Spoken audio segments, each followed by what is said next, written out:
வணக்கம் நேயர்களே. இன்றைய வாஸ்து பகுதி. வாஸ்து அப்படின்னு நினச்ச உடனே வாஸ்து சாஸ்திரி வீட்டுக்கு இடிச்சிடுவார் அப்படின்னு ஒரு பயம் எல்லாருக்கும் இருக்குது. பயப்படாமல் வாஸ்துவை பார்க்க வேண்டும். முக்கியமான விஷயம் என்னென்னா, இதுக்கெல்லாம் பரிகாரங்கள் ரொம்ப சாதாரணமாக இருக்குது. இதெல்லாம் நமக்கு இந்த பரிகாரத்தினால நமக்கு இருக்கிற கஷ்டங்கள் நீங்குமா? கண்டிப்பாங்க. நீங்கள் எவ்வளோ எது ஒன்று பரிகாரம் பண்ணியிருந்தாலும் இந்த வாஸ்து நிகழ்ச்சி நாங்கள் உங்களுக்காக எங்களுடைய அனுபவத்தை உங்களுக்கு கொடுக்குறோம். இந்த அனுபவம் பல ஆயிரம் வீடுகளை பார்த்து பல ஆயிரம் பேரை பார்த்துட்டு அந்த அனுபவத்தை உங்களுக்கு கொடுக்கணும். எதுக்குன்னா, உங்களுக்கு அந்த மாதிரி ஒரு கஷ்டம் இருந்ததுன்னா அந்த கஷ்டத்தை நீங்கள் இதை பார்த்துட்டு உங்கள் வீட்டை உங்களால் முடிகிற அளவுக்கு சரி பண்ணிவிட்டு சுகமாக வாழ வேண்டும்.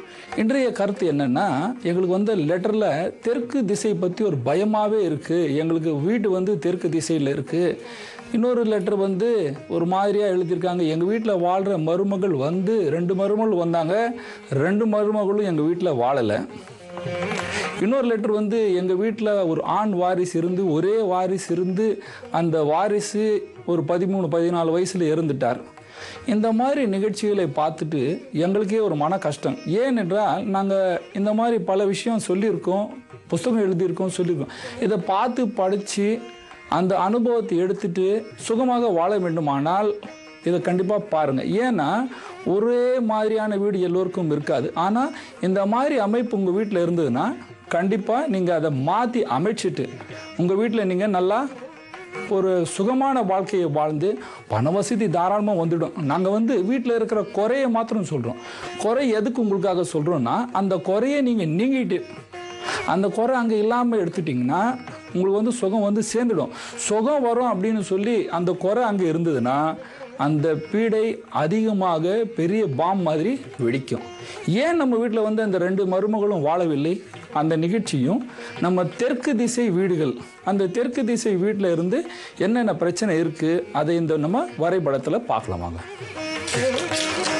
பாருங்க, இந்த தெற்கு சவுத்துன்னு போட்டிருக்கோம். இந்த தெற்கு திசையில் அக்னேய வாசல், தெற்கும் கிழக்கும் சேரும் அக்னேய வாசல். இந்த இடத்துல ஒரு கருப்பாக போட்டிருக்கோம். கருப்பு என்னன்னா, இந்த பூமி இந்த வரைபடம் நானும் சென்னையில் தாம்பரம் பக்கத்தில் ஒரு வீடை பார்த்தேன். அந்த வீடுடைய வரைபடமும் இதில் போட்டு ஏன் காட்டுறேன், இதுவும் ஒரு அனுபவமும் உங்களுக்காக ஒரு நிகழ்வாகவும் சொல்கிறேன்.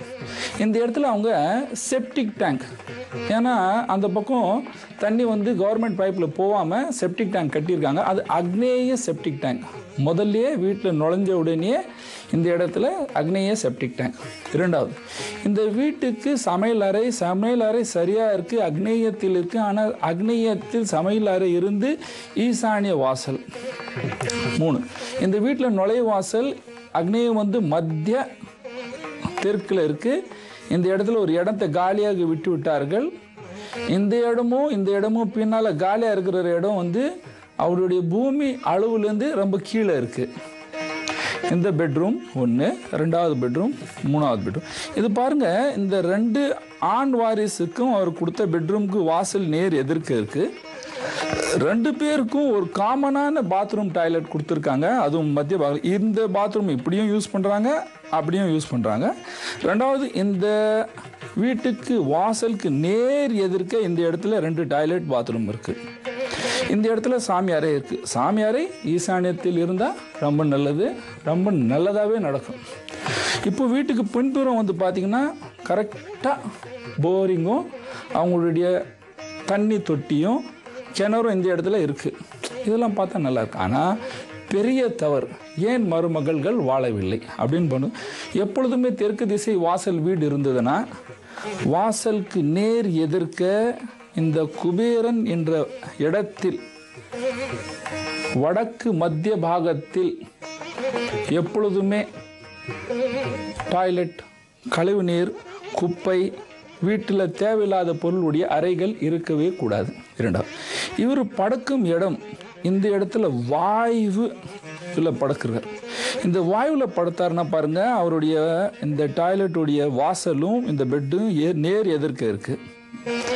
இந்த இடத்துல ஒரு வாஷ் ஏரியா போட்டு அது மேலே பெரிய கண்ணாடி இருக்குது.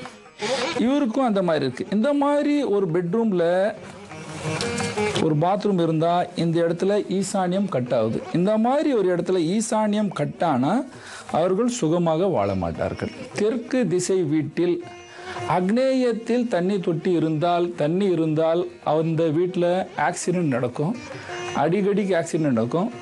அந்த வீட்டில் சின்ன பசங்களுக்கு நோய் நொடி அதிகமாக இருக்கும்.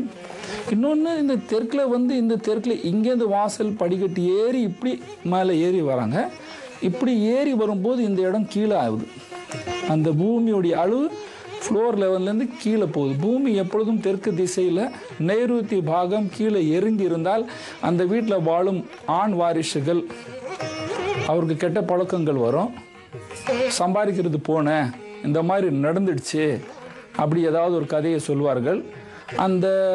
என் ஃப்ரெண்டு எனக்கு கெட்ட பழக்கத்தை ஆரம்பிச்சிட்டான், அதுக்காக நான் இன்னைக்கு ஒரு நாள் மாத்திரம் குடிச்சிட்டு வந்தேன், நாளையிலேருந்து குடிக்க மாட்டேன் அப்படின்னு சொல்கிறவர்கள் அவர் வீட்டில் இந்த பாகம் கீழே இருக்கும். ரெண்டாவது, இந்த இடத்துல இந்த டாய்லெட் இருக்குது பார்த்தீங்களா, இதுக்கு பரிகாரம் ஃபஸ்ட் பார்த்துக்கலாம். இந்த டாய்லெட்டை இங்கேருந்து நீக்கி விட வேண்டும்.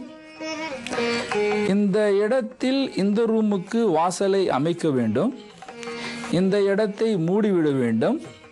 இந்த ரூமுக்கு இந்த அளவுக்கு வளர்த்தி விட வேண்டும். இதை வளர்த்தி விட்டால் இந்த ஈசானியம் சரியாகிடும். இந்த ரூமை இந்த அளவுக்கு பின்னால் வளர்த்திட வேண்டும். ஏன்னா இந்த ரூம் கட்டாக இருந்ததுன்னா திடீர்னு ஒரு நோய் அந்த வீட்டில் தாக்குதுன்னு அர்த்தம். இன்னொன்று, இந்த வீட்டில் பின்னால் இந்த டாட் எல்லாம் போட்டு காட்டியிருக்கோம். இந்த டாட் என்னன்னா அந்த வீட்டில் மழை தண்ணி தங்கி இருக்கு.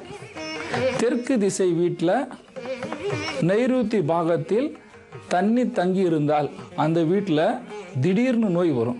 இப்போ ஒரு ஏரியாவில் மலேரியா அதிகமாக இருக்குது, வேறு ஏதாவது நோய் அதிகமாக இருக்குது அப்படின்னு இருந்தாலும் இந்த மாதிரி இந்த தெற்கு வீட்டு வாசலில் இந்த தெற்கு நைருத்தியில் தண்ணி தங்கினா அந்த வீட்டு குழந்தைகளுக்கு கண்டிப்பாக ஜுரம் இருக்கும். அந்த ஏரியாவில் 10 வீடு இருந்தாலும் 500 வீடு இருந்தாலும் இந்த மாதிரி தங்குற இடத்துல கண்டிப்பாக நோய் இருக்கும்.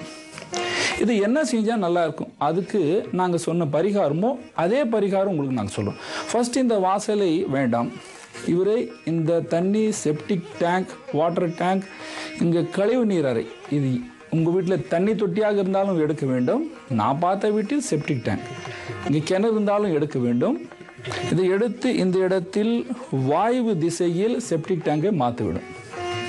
ரெண்டாவது, வீட்டுக்கு நுழைவாசல் இந்த இடத்துல கணக்கு போட்டு 2 பாகத்தை விட்டு 3வது பாகத்தில் ஈசானியத்தில், கிழக்கு ஈசானியத்தில் அமைக்க விடும். கிழக்கு ஈசானியத்தில் வாசல் இருந்தால் தெற்கு திசையில் வாழ்றவர் ரொம்ப நல்ல வசதியோடு வாழ்வார்கள். இப்போது இந்த மாதிரி ஒரு வீடு எங்களுக்கு வாடகை வீடாக இருக்குது, எங்களுக்கு இதை மாற்றி அமைக்க முடியாது, அந்த ஹவுஸ் ஓனர் எங்களை மாற்றி விட மாட்டார், இல்லைன்னு எங்கள் சொந்தக்காரருடைய வீடு இருக்குது, இதை இந்த மாதிரி பண்ண விட மாட்டார் அப்படின்னு சொன்னால் அதுக்கு ஒரு பரிகாரம் இருக்குது. என்ன பாருங்கள், இந்த மாதிரி வீட்டில் இந்த மாதிரி ஒரு அமைப்பு இருந்தால் நீங்கள் ஃபஸ்ட் என்ன செய்யுங்க, இந்த பெட்ரூமில் படுத்துடுங்க. ரெண்டாவது, இந்த இடத்துல காலியான இருக்கிற இடத்துல உங்கள் வீட்டில் இருக்கின்ற வலுவான பொருள்கள், அல்மாரி, அது எல்லாம் எடுத்து இந்த அமைச்சு விடுங்கள். இந்த வாசலுக்கு வீட்டில் நுழையும் பொழுது இந்த பக்கம் வீட்டில் நுழைஞ்சா ரைட் சைடில் இந்த இடத்துல ஒரு பெரிய கண்ணாடி அமைச்சிடுங்க. இந்த மாதிரி ஒரு கண்ணாடி அமைச்சால் இந்த தோஷம் நீங்கும். தெற்கு திசையில் என்னென்ன பரிகாரங்கள், இந்த வீட்டில் நடந்த என்ன நிகழ்ச்சிகள், அது என்னென்ன பரிகாரம் பண்ணால் நல்லாயிருக்கும், இதை நான் அடுத்த நிகழ்ச்சியில் சொல்கிறேன். நன்றி, வணக்கம்.